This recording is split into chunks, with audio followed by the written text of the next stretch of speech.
যখন রাস্তা দিয়ে হেঁটে যেয়ে কেউ যদি বলে যে ভাই আপনার নাটকটা ভালো লাগছে বা আপনার অভিনয় ভালো লাগে, এটা ডেফিনেটলি একজন আর্টিস্ট হিসাবে খুবই ভালো লাগার বিষয়। আর দ্বিতীয় কথা হলো যে কেন পাচ্ছেন না, আমি ইদানিং প্রচুর কাজ করছি আলহামদুলিল্লাহ, সব কিছু মিলিয়ে অনেক ব্যস্ত থাকি, যার কারণে যে দিনগুলো ফ্রি থাকে একেবারে পরিবারের সাথে সময় কাটাতে চাই। তো আজকে একদিন ফ্রি ছিলাম, আসলাম এই জায়গায়, এসে তো আবার আপনাদের সাথে দেখা হয়ে গেল। সো সব মিলিয়ে আমার কাজের ক্ষেত্রে বলবো খুবই ব্যস্ত, এবং খুব ভালো লাগে যখন মানুষ আমাকে বলে যে আমার অভিনয় ভালো লাগে। আসলে মিশ্র প্রতিক্রিয়া, সব কিছু মিলায় ব্যক্তি জীবনে না প্রভাব ফেলে না, কারণ আমার মিডিয়া লাইফ এবং আমার পার্সোনাল লাইফ দুইটাই আলাদা। আমি আমার পরিবারের, আমার ওয়াইফ, আমার বাচ্চা আছে, আমি তারা খুব বেশি আমার নাটক দেখে রেগুলার, কিন্তু আমি বাসায় গিয়ে খুব বেশি গল্প করি না। আমার কাজের বিষয়গুলোতে গল্প করি না, যদি কোনো হাসির কোনো কিছু হয় সেক্ষেত্রে একটু গল্প করি। সেই জন্য আমার মিডিয়া লাইফের সাথে আমার যে পার্সোনাল লাইফ, ফ্যামিলি লাইফ, এটাতে খুব বেশি হ্যাম্পার হয় না। বাট খুব স্যাক্রিফাইস করে, কারণ আমি মাসে মিনিমাম 25 ডেজ শুটিং করি এখন। তো যার কারণে পরিবারের অনেকের সাথে সময় দিতে পারি না। এমন হয় যে সকালবেলা আমি বাসা থেকে বেরোলাম, আমার বাচ্চা ঘুমাচ্ছে, রাতে এসে দেখে বাচ্চা ঘুমাচ্ছে।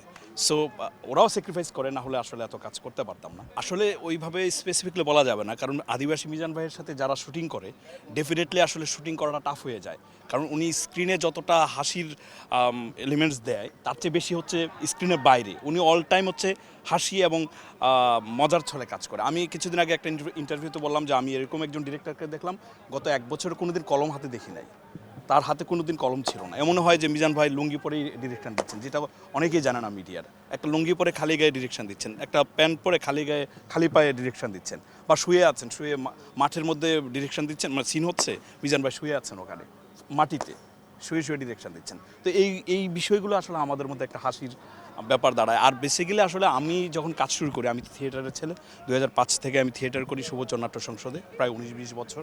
তো শুরুতে আসলে এক ধরনের সিরিয়াস কাজ করতাম।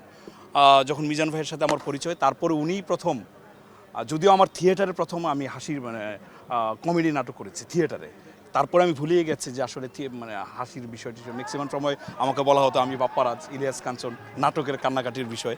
তারপর যখন মিজান ভাই আমাকে পেল, উনি বলল যে ওকে ফাইন, তুই পারবি।